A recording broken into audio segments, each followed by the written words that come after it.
Not many people would even try, but I can do that. And we are live on YouTube. Well, welcome. Hey, Bill Gross here, eXp Realty, calling you from the owner's box at the Weisburn Swim Stadium. Actually, not really, it's a virtual background. I'm calling you from beautiful Southern California, where the weather is beautiful today. For what we pay to live here and what we suffer through, you got to enjoy weather like this today and get outside. I had a 12 noon swim workout, so I kind of smell chlorine and suntan lotion and kind of enjoying that. Normally, I might go for more buttoned down formal look in the background. So welcome to everybody. We have a special guest today, but before I introduce him, that we brought on just for the eye candy, before we do that, I just want to kind of kick things off a little bit with kind of a theme of the day or theme of the week. And what I want to talk about is just because you get into real estate investing doesn't eliminate the need for hard work. And what I mean to say by that is, so often I think people will say, well, I want to get into this particular niche of investing with the idea that somehow it's easier. Somehow, and that's not to say that one can't aspire to live on passive income and not need to make money. That's the goal. But to earn enough to pay for your bills and have extra to be able to get to that position, in my experience, no matter how you do it, unless you're born into it or married into it, I guess, and even that's hard work, it's going to be hard work. And I hesitate to say that. I don't want to sound like a Debbie Downer. I've been watching a lot of Grant Cardone lately. I'm right now watching the recent, I saw it live, the 21 10X Growth Con. And I'm kind of watching now the video replay where I had seen bits and pieces of. And it's just fascinating to see so many people who are so successful in so many walks of life. But there's one thing they all have in common. What do you think it is? What do you think it is? Anybody want to offer? Chat box, raise your hand. Hard work, hard work. Dr. Ed, it's hard work. And I think at the end of the day, the easier, softer way is to work hard every day. I think life is going to be hard no matter what you do. If you don't work hard, you're going to suffer. You might as well work hard and minimize it or maximize your opportunities as best you can.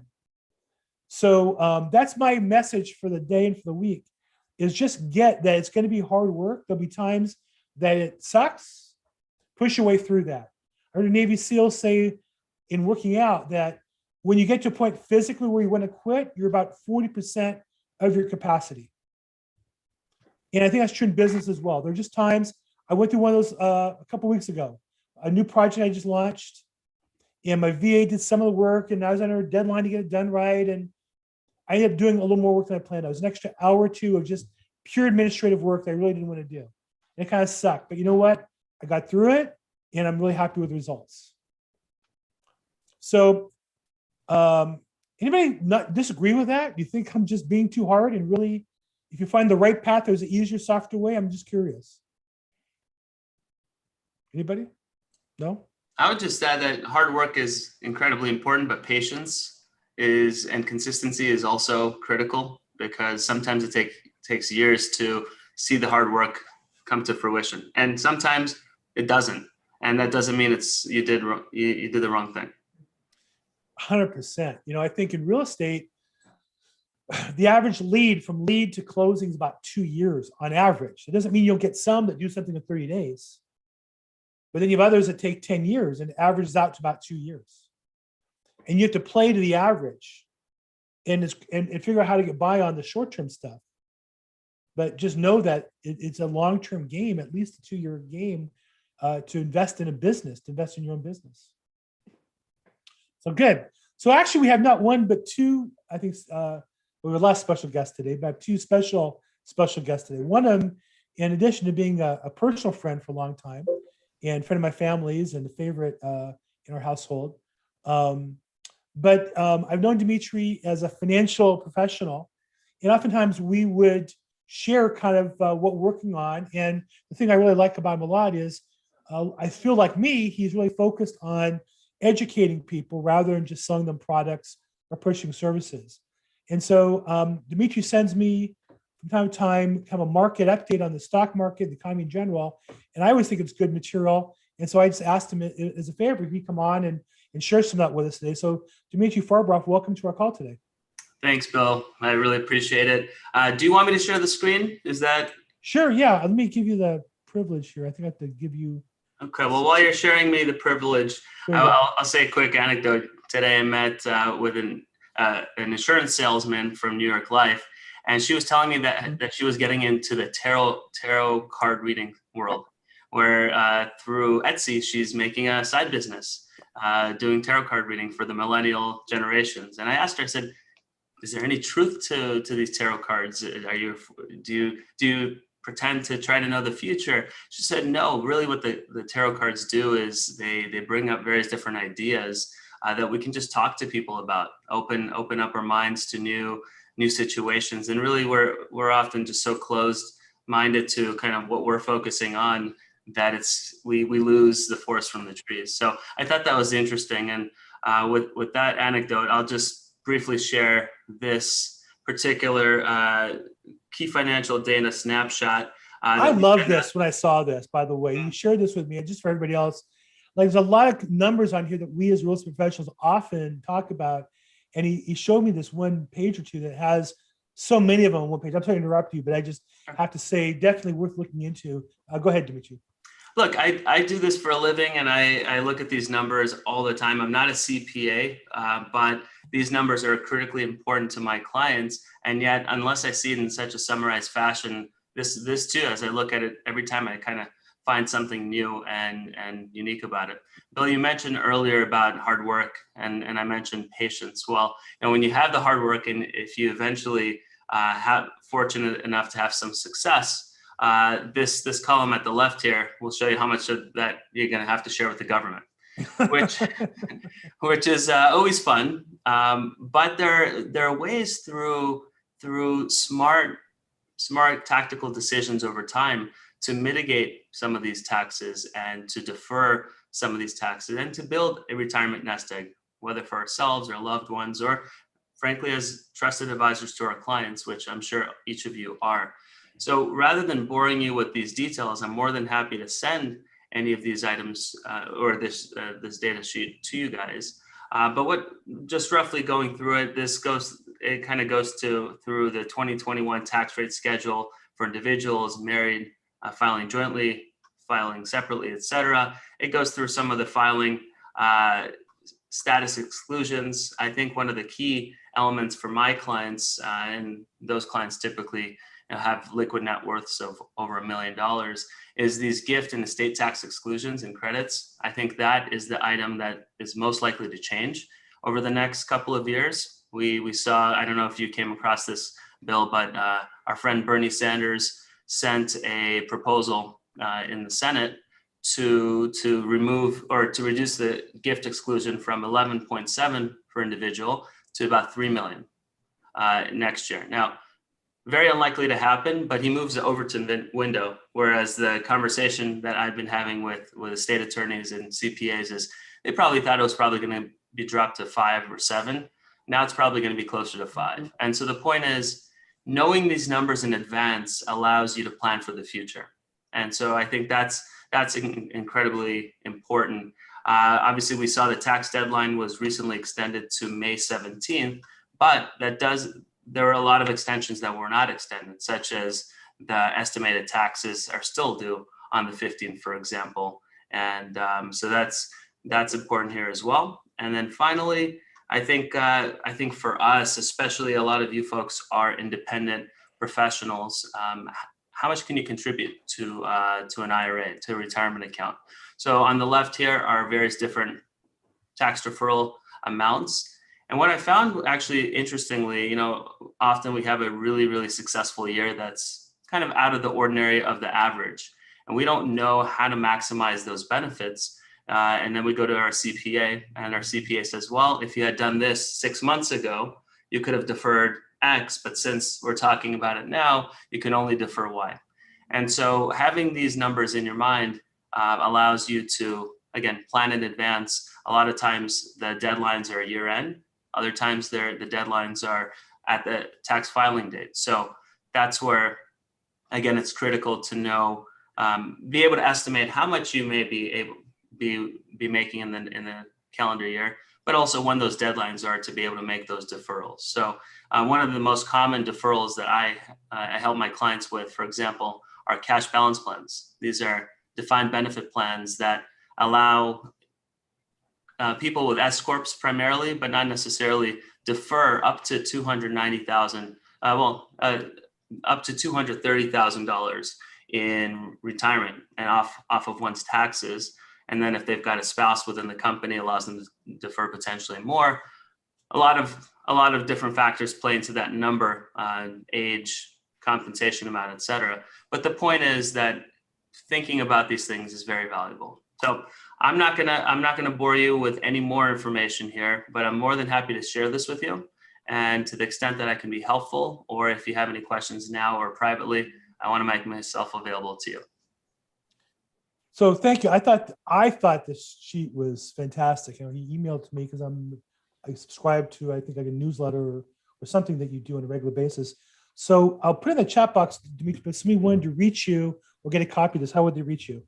Sure. Well, the email here is at the top, but you can put in the chat box, dfarberov@miraclemileadvisors.com. You can find me on LinkedIn with the spelling of my name there. I'm very active there. And you can also reach me either at the 310 number, or I can give you my direct cell, which is, Bill, you've got it, but you can write it down, 818-621-5073. Okay. Put in the chat box as well. And I know this stuff is very complicated. I think for me, the main thing that I liked was just the refresher of all the numbers in one spot. I just thought was really, really slick and helpful for me. Anybody have any questions for him in the chat box? I have a question. Go ahead, Dr. Ed. Uh-oh. It might be tough. Hi, Bill. The question I have is this. One of the, I guess, drawbacks to building an IRA, Roth IRA fund in order to invest in real estate or buy notes or whatever is the obvious small amount that you can put in every year. But I've heard that it's possible to basically create a 401k where you can put in a lot more and maximize that 401k for 3 or 4 years and then dump it into a Roth IRA and pay the taxes. And that way, over a period of 3 or 4 years, you can build it much, much faster than you could by simply just contributing to the IRA alone. Is that possible? Yes, it is. And Dr. Ed, thank you for bringing that up, especially in your world. I think that's important. A lot of my clients actually do just that, whether they have a 401k that's within their corporation that they've set up for their employees that they maximize. They're able to create a provision there to allow them to invest in self-directed real estate investments. If you don't work for a corporation, you can, whether through a SEP IRA as an individual or through a solo 401k, there are various different plans and structures, but the point is maximize the deductions today and then roll those over to the extent that one wants to do that into a Roth, pay the taxes, especially if their income in that calendar year is less than perhaps otherwise would be, or what may be in the future. And so they pay the taxes during the rollover for the amount that they roll over, and that comes out as their income for that year. But the future gains in that investment account are tax-free. Right. My understanding is that another benefit of doing that is that if, for instance, you built up $250,000 in your IRA and you want to transfer it into, in your 401k, and you want to transfer it into your IRA, is that although you may have to pay some taxes at that time, you don't have to take the dollars out of your 401k in order to pay those taxes. You can pay them from other cash you have, and therefore you can transfer the entire amount of $250 into the IRA. Yeah, well, if you're referring to rolling over money from a 401k into a traditional IRA, Now they're into a self-directed Roth.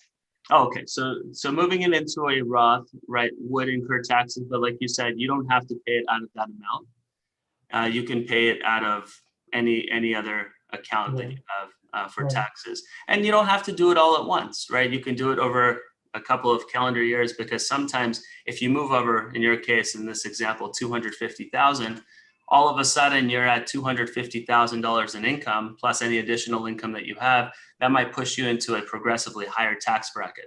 So knowing when to do this and how to do this is very important. Sometimes you could do it December 31st of one year and then January 2nd of another, right, to reduce that income distribution in a lump sum. Also, frankly, you don't have to do it into a Roth. You can simply, from a 401k or from an IRA, you can invest within those investment vehicles. And sure, those assets, if let's say you started at 100,000, and over time through real estate investments, stock investments, whatever, that amount grows to several $1 million. Well, at the time of distribution, currently that's 72 for the required minimum distribution. And after 59 and a half, you don't have any penalty. Well, you can just, at that point, you just structure your income in a way that your taxes are very low. So the distributions that you make at 72 won't be taxed at a high tax bracket anyway if your income is low.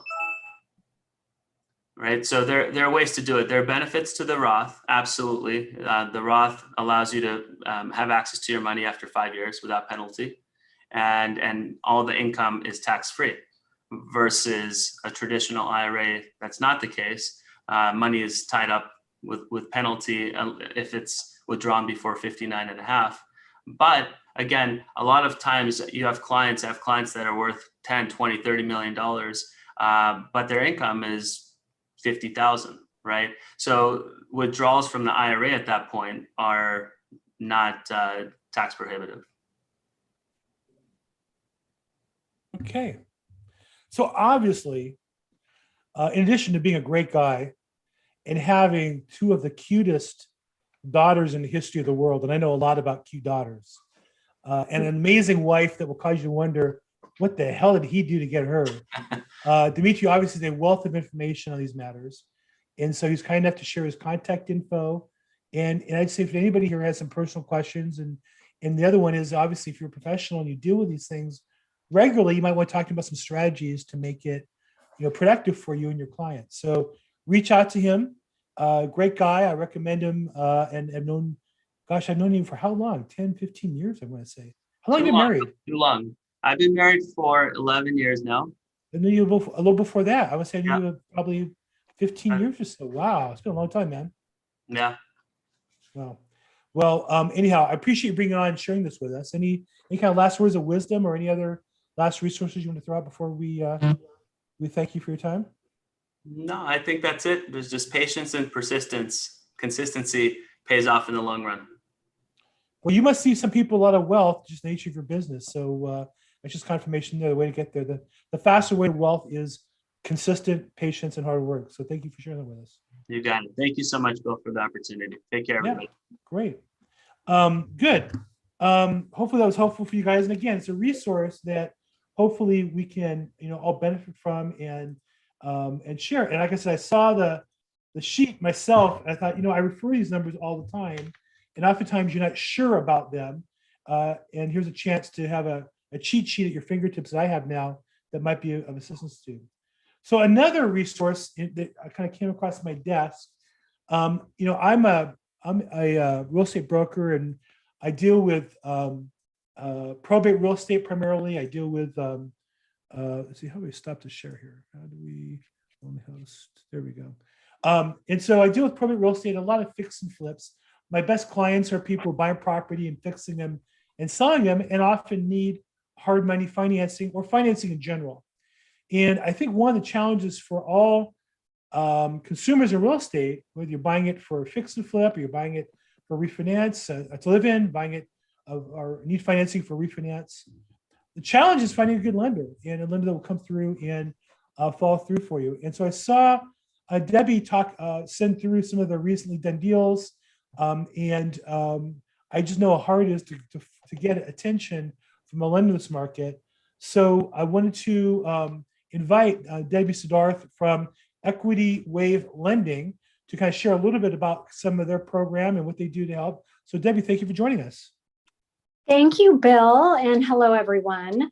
So we are a private money lender, and we specialize in, just to make it nice and simple, stated income business purpose loans, and that is for residential and commercial. First, seconds, sometimes third trust deeds. And really, when people come to us, it's when they don't qualify for a paper or non-QM, or simply they just don't have enough time to put the loan through an A-paper company or a non-QM company. So especially right now with rates being at an all-time low, we have had an influx of business coming our way with better than normal borrowers that can't wait for those turn times with the traditional lenders. So when it comes to purchases, Bill mentioned fix and flips. We are seeing a ton of purchases right now where people are coming to me, Debbie, please help me get this closed in a week or 2 weeks. I'm going to lose this purchase. And so we're doing a lot of those types of deals right now. When it comes to fix and flips, traditionally it is going to be your properties values, typically not more than 2 million. Loan amounts average anywhere from 500, sometimes lower, all the way up to 1.5. We deal with the borrowers that have no FICOs all the way to 800 FICOs. We do the owner-occupied loans. We do the non-owner-occupied loans. We do foreign nationals. That's pretty much everything in a nutshell. Does anyone have any questions in regards to private money lending?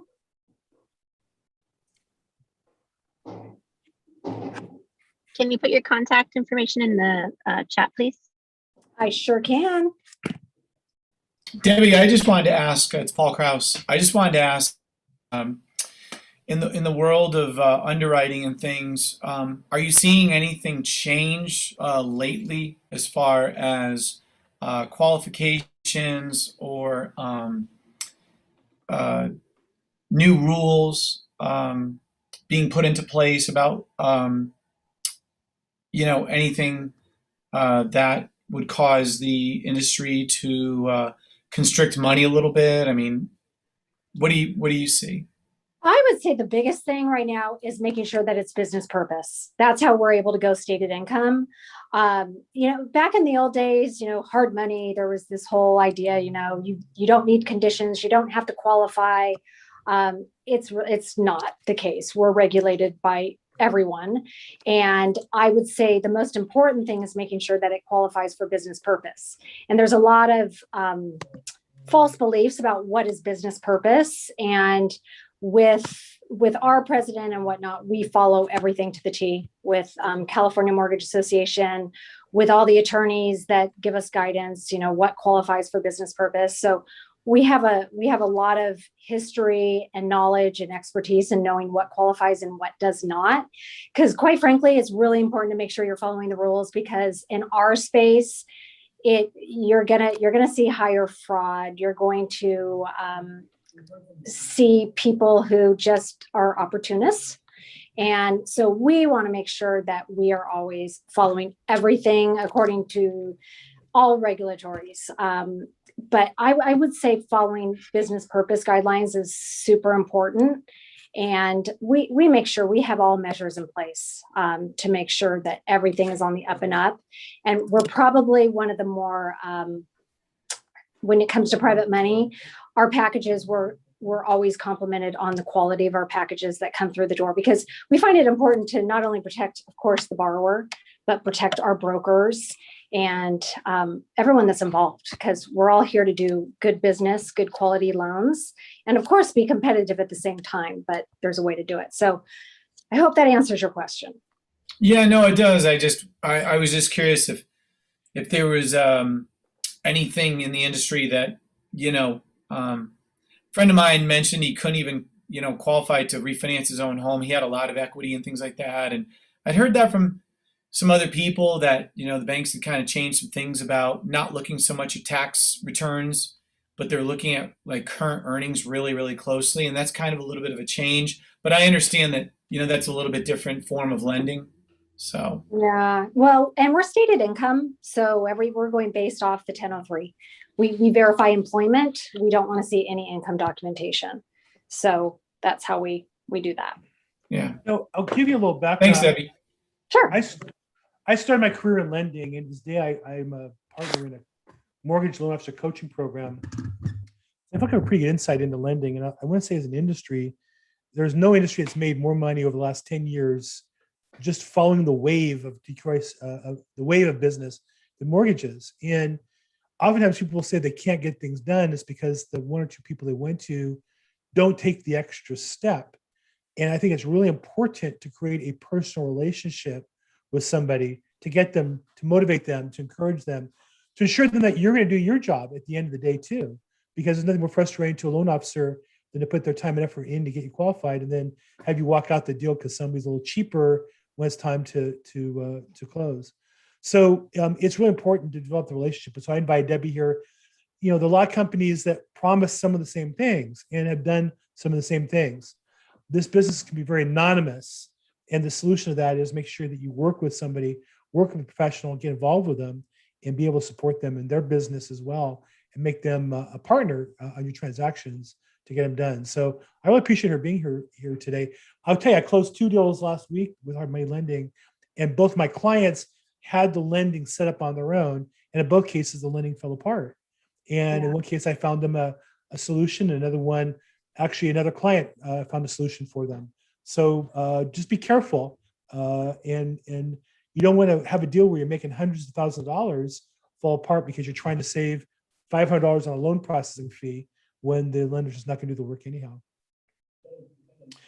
Small trivia, Debbie, the office location, I don't know how often you go to Main Street, but in that building on the first floor, Century 21, I opened that office for those guys, and I recruited all the top producers that are in that office. So, wow.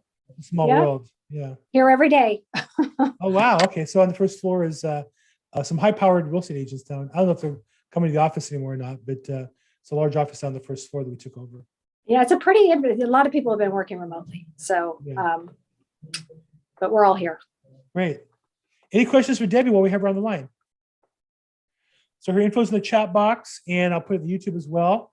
And I have her info, same with Dimitri. If you want to reach out to them, if somehow you missed that, feel free. I'm glad to play the intermediary role with both our guests. But Debbie, I just want to I know you would call yourself at 4 o'clock. You wanted to jump off, so feel free anytime. But I just want to thank you for sharing that.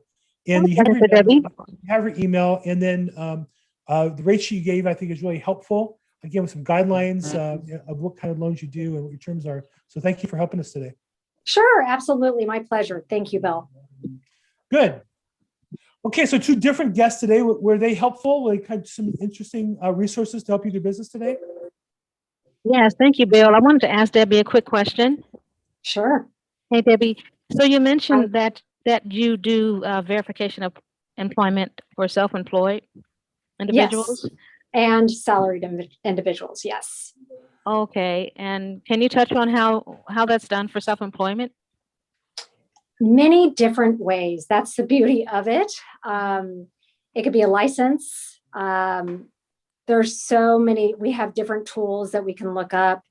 LexisNexis, we have good old-fashioned Google. There's a multitude of different ways that we do it. They're an LLC or corp. We look up that way.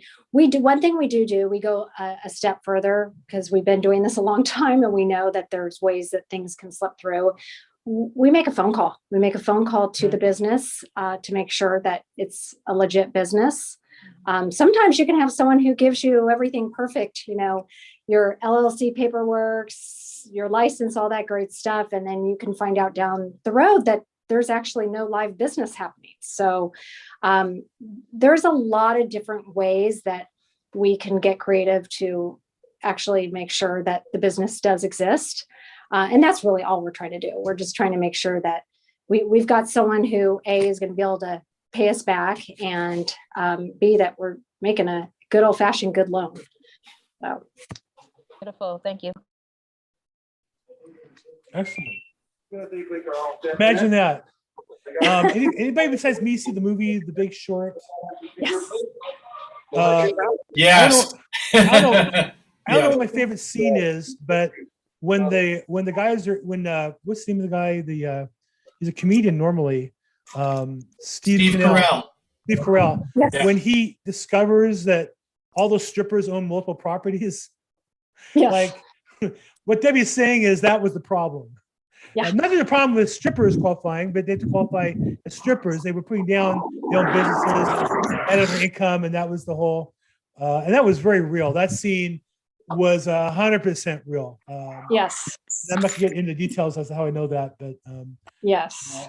anyhow, so that's all she's saying is verify there's a real business there, and not just a made up story. And because in 2007 and 8, you literally could just make up the name of a company, and you could qualify Right. for millions of dollars of financing. It was amazing. Yes. Good. Okay. Any other questions for Debbie while we have her here? No. Well, look again, Debbie. Thank you for being on today and sharing with us. Feel free to jump anytime. Drop in a rate sheet or new program. We'd love to have you here. Thank you so much. Okay. All right. Thanks, everyone. Have a great day. Okay. Who else Thanks, has Debbie. a question, challenge, problem? Property present first. Okay, we're gonna have to get Mr. iPhone off the call. Anybody have any questions, challenges, or problems that we can help with today? And you know what I say, if you don't have problems in real estate, you're not doing your job, because your job is to find people with problems, and then you solve the problem, and then you get Paid. paid. There you go. Again, you find people who have problems, you solve the problem, and then you get paid. That's how real estate works. That's a simple Hey, formula. Bill, I have a question. This is Nick. I have a client that is potentially interested in selling her property, but she, it's kind of in need of repairs, and she knows that there's going to be probably an investor that will want to buy it. And she's not averse to selling below market, but what she's interested in doing is, let's just say the property is worth $1 million, and she's willing to sell it for less, let's say 800,000. But what she wants to do is participate with the investor in the upside, right? So one thing that I suggested to her is that, well, let's say, for example, you sold the property for 800,000. I'm just using that as a number. And then you took a $200,000 mortgage. You gave the investor a $200,000 mortgage because you're agreeing that the property is worth $1 million. That is due and payable, let's say, in 2 years, right? So he's going to pay you a interest or whatever on that money over the time that he's doing the development, and then he's going to pay off the balance at the end. What I'm wondering is if anyone on the call has ever either done a deal or knows an investor that would be interested in a deal like that. Is that even something that would even exist in the realm of possibility in order for an investor to get a property under value and then be able to help the buyer participate in the upside? Hey, Nick. Yeah. I've done that. Oh, I'm sorry. Oh, I'm sorry, Nick. I've actually done multiple transactions like that. It requires a lot of due diligence, but it's not really hard to do. The seller, you have to really educate the seller as to what they're doing so that they're comfortable with the process, and go ahead and do it. And you have to have the right people set up. But there are a few lenders here, hard money lenders, but I work with a private investor, and we get it knocked out pretty quick. So my point is, you feel like there are investors that probably would take a deal like that where they get into it undervalued, but they know they have to pay full value at the end, and they're going to get, for the right to do that kind of deal, they're willing to take, say, for example, a $200,000 mortgage payable to the seller over time, and then the lump sum at the end. Something in that kind of vein. Maybe not exactly that, but something like that. Well, yeah, I mean, obviously the numbers have to pencil out, Right. but that's, you know, every deal like that is different. So it's just a matter of what the seller is willing to do, what the investor is willing to do, and they have to get together and work out a deal on paper that makes sense for all. So yeah, most of private investors, especially now, are pretty sophisticated. They're pretty aggressive because, you know, the deals, there's a lot of money floating around, but there are not a lot of deals floating around. So they're willing to get pretty creative. Yeah. Got it. Okay. On this Hey, call, Nick, I wanted to throw one thing out too, is that, as someone who's like licensed and someone who's done a ton of remodeling, home building, ground up, everything, in addition to everything that Eric said, because I agree with pretty much everything he said, if the deal was so good that there was upside potential to participate, like guys like myself who are builders, if they could strike a deal with her, with the seller, I mean, I'd even pay for my materials to participate as long as the seller is willing to agree to a baseline value of what it's now worth today. So, Right. like, in addition to what Eric was saying, I mean, I've entertained and made offers to people, and I looked at numbers before and have said, well, there's enough upside on this. I'll pay for all the materials. You don't have to pay for a thing. Just as long as you and I can agree today to what this baseline is, let's do this deal and let's get started immediately. And the only thing that I've ever seen happen is, I haven't made tons of these offers, but I've just definitely made them, is that a lot of times the seller at the last minute, they don't want to participate in the time it actually takes, because when someone's honest about how long it takes to do some of these projects, they don't have the endurance to go through the delays. That can sometimes be an issue. So they have to be willing to be a little bit patient for the payday. But if they're willing for the payday, guys like me will pay our own costs to do that deal. So Right. I want to throw that out My too. assumption is, right, and everything that you said makes sense to me, right? You have to agree upon what the property is worth today. So if it's worth $1 million today, just as is, no, additional value add, and you say, but I'll buy it for $800,000, right? So now the property is yours if they agree to sell it to you for $800,000, with the caveat that I'm going to take that $200,000 and you're going to pay me over the course of time that it takes you to do the actual value add, and you resell the property, at which time my $200,000 becomes due and payable. I'm wondering if that kind of upside is of value to a developer or a flipper or whatever the case may be, depending on what the added value will be to the property. If it's like a tear down and you're going to sell it for $2.5 million, or something like that, or it's something where you're going to add square footage or whatever, and you know that your upside is going to be pretty good, you don't mind paying essentially full price plus the time it takes to pay that person back monthly on that $200,000. Like, I'm just trying to pencil that out in my head. And obviously every deal is different, but in principle, is that something that's even feasible? yes. Yes. There's some people on the call who do that. Yeah, the deal, I would say, I'm not one to do it, but I know on this call, I know 3 people who've done deals on those kind of terms. The key is to get the numbers down, get the seller to agree to. You're saying, well, they would agree the number is this, at least get them to understand the outline of the deal. There's several investors on this call that would do that deal and share in the profit with the owner. Really, Right. The other way to do it is the owner would really retain their share of the equity based on, because they still own the property.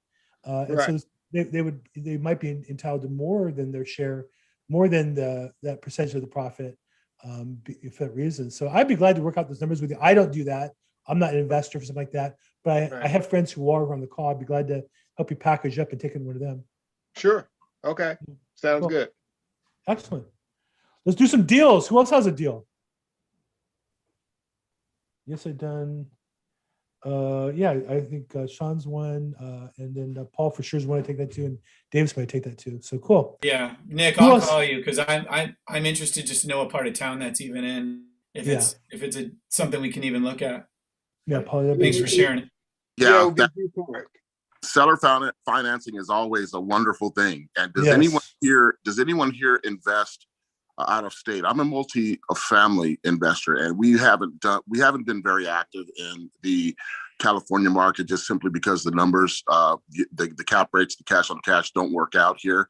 But I think that's because of the recent laws passing with the ADUs being in vogue right now. I think things are going to look a little better now and in the future. But does anyone invest out of state?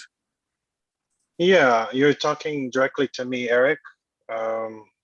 My name is Gilberto. So right now I'm focusing on acquisition of multifamily.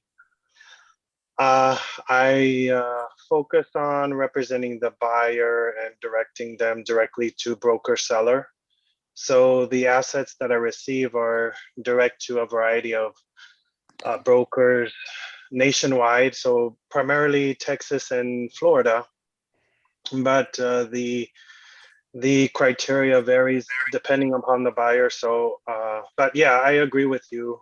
I do not focus on California, but there's a lot of value in terms of the buyer perspective in the right market and in the right asset. So primarily from what my buyer's criteria is, it's 150 units or more, either value add, B or C asset class is what I'm seeing currently. Yeah. But yeah. Well, we love C, but it's just things are getting scarce because there are a lot of people that are really going after the value add C, and we're actually considering for refocusing on B class because we have the same investors. We all know each other. We keep bumping into each other at the airport. So I agree. I agree with you totally. I'm finding that as well, and then also, the off market definitely goes quickly. So, I'm constantly communicating with the broker seller to find out the status because you don't want to mislead the buyer when it's available, when it's already under contract. So I agree with you. I mean, particular, markets are, really aggressive. Yeah. Well, Eric, is your information in the chat room? Yeah, it's Eric at Adventure Capital Growth, and actually, I will shoot my phone number as well on it. So I would appreciate it if everyone did the same because I will put everyone in my database, and I definitely will follow up, and we can all kind of see what we can do to help each other. Thank you, Mr. Gross. Thank you, my pleasure. Let me also just quickly plug my colleague Annabelle Pacheco hosts a call every Wednesday at 3:00. It's a Zoom call on multifamily, and her focus is out of state. This is a real estate agent who sought to buy her first apartment building, did that and sold it. Didn't intend to sell it, but she got such a good offer on it. And in 1 year, I think made about $1.5 million. Made $1 million in the first year, and then sold it about another 6 months later and ended up profiting by $1.5 million on her first property. And so she shares step by step what she's done and she's done since then, and then invited other multifamily investors on the call. So Eric, you might be a good guest for her as well. So I put in the chat box the link to her event on Wednesdays. That's on Eventbrite as well, Zoom call, Annabelle Pacheco. And actually, I think tomorrow I'm the guest host on that call for her, just because I help her promote it, and she's off on vacation next week, tomorrow. So great. What time is that? That is at 3. Let me double check. I'm here pitching it. I should have the time down. Bill, it's at 2:00 on Wednesdays. There you go, 2:00 on Wednesdays. And there's the link in the chat box has the Eventbrite. If you want to register, you'll get that right in your calendar. That is perfect. I will be there tomorrow to listen in. Thank you very much. And you can be there to buy. You can be there to sell. If you have properties that you have under contract or off-market properties you represent, and you as well, Gilberto, it might be a place for you to bring buyers to. And then also let her know, because part of our plan is to build a national network of agents working with us on both these calls. And so if there's a particular area that you like to buy, I heard Florida. I know she already works Texas quite a bit. I want to move to Florida personally. So I'm definitely, my ears perk up when I hear any Florida market for rental properties. So we'll stay in touch on that too. Good stuff. Thank you so much. I'll definitely participate as well. Great, thank you. Steve loves lunch meeting tomorrow. So I got asked tomorrow, another great opportunity for learning. And I would say also in networking is, for those who may not know, Prosperity Through Real Estate. Prosperity Through Real Estate used to have a weekly meeting in Van Nuys on Wednesdays. And that's where I started kind of doing kind of real estate networking. And that is actually on what he has moved it to is a Wednesday at noon. And I put in the chat box there the link for that one as well. So that's a great program. He has a formal program of training and coaching and speakers and all of that. But the call tomorrow noon is strictly networking. So again, both Gilberto and Eric, to your questions, you might there find both people who are buyers, you might find people who have property to market, and you might find vendors as well that you might find helpful. So I go to that about 2 every 3 weeks, Prosperity Through Real Estate on Wednesdays at noon. Thanks, Gab. Other questions? There's Ed's info. Great, Ed. Thank you for sharing your info with us. And FYI, if you're on computer, you're able to save the chat, and then you can retrieve all the information later. One of the features in Zoom. Any other questions we have before we wrap up? We're getting close to the witching hour. Any other questions? Hey, Patricia Castillo, nice to see you on the call. You've been quiet. And Sam, I love the glasses, Sam. Yes, they're very cheap. Where do you get those? Dollar store. Okay, dollar store. There you go. So we have to get all the good stuff. I have to show them in show business somehow. Oh, okay. I didn't know. I know you were. Now I know. And since you asked me, I want to tell everyone that I specialize in dealing with troubled real estate and creative solutions. That's what I've been doing my whole life. So if anybody Nice. needs help or lease option, difficult, all these kind of things. Nice. You know, my specialty is avoiding problems. I had a client today mention to me, he says, you know, the whole deal, and the only person that calls him and tells him what's going to happen and follows through on when things get done. I said, well, that's how you prevent problems. I'd rather make 2 extra calls and not have a problem than make 1 call too few and have a bunch of problems to live with the rest of the escrow. So I find that.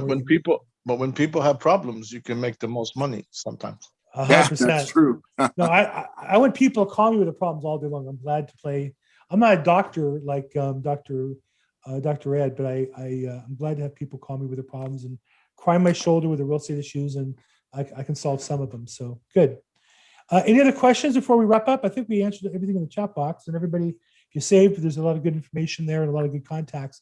Again, Dimitri, if you want his information, he'll be glad to send you a copy of that cheat sheet. I recommend it strongly. I've referred to it myself a couple of times. And then Debbie also on the lending program, if you want a rate sheet from her or her guidelines, you can text her, email her. I'm sure she's glad to send it to you guys as well. One question. Sure. I'm sorry to interrupt, Bill. One question with Debbie. Debbie, do you loan in outside states of California? She's gone. Oh, she's gone. But the answer is yes. Okay. She's gone. You can reach out to her in her. I don't know about her personal license, but the company definitely does. I'm looking online. They have all kinds of licenses in different states, but I'm not sure which state you're looking for. So, but if you text her, I'm sure she can give you the breakdown of where they lend and where they don't. Okay, I really appreciate that. And hey, Sure. Before I sign off, if everyone could put their email and contact information in the chat, that would be great, because I'm taking screenshots and I'd like to put everyone in my contact list. Sure. And again, I think for everybody, the easiest way, if you put it in the chat box, is you can save the chat box file, whether you're on an iPhone or even a desktop. You can save it and then copy and paste the information, your contacts. It's an easy way to make contacts with everybody. Perfect. So, okay, we're going to wrap up. So again, tomorrow at 2, Annabelle does her multi-family investment property, multi-unit program. That's at 2 o'clock. I'm the guest host on that tomorrow. And then Thursdays at 4 p.m., I host a program on probate real estate, focusing on title problems and how to solve them. And I do that every Thursday. That's probateweekly.com if you want to sign up for that. And then we do this call every Tuesday at 3 o'clock. If you know a vendor that you think will help other people, I think my goal of this is to have a working session for those of us who are working in the business, both full-time and trying to get started. So if you know a great lender, accountant, or financial professional that can be of assistance to us, please feel free to pass on their information. I'm glad to promote. Thanks for putting information in the chat box. If you miss any information or need connections, reach out to me. I'm Bill Gross. My number's 310-210-0008, 310-210-0008. And I am also at the LAProbateExpert.com, Bill at the LAProbateExpert.com. So again, have a great day, great week. If I can help you with any problems, reach out. And thank you for participating today, everybody. I appreciate it. Thank you, Bill. Thank you. Thank you, Bill. Thanks, See David. everybody. Thanks, Paul. Good seeing you. Cap, thanks for your help. See everybody. Bye. Anderson.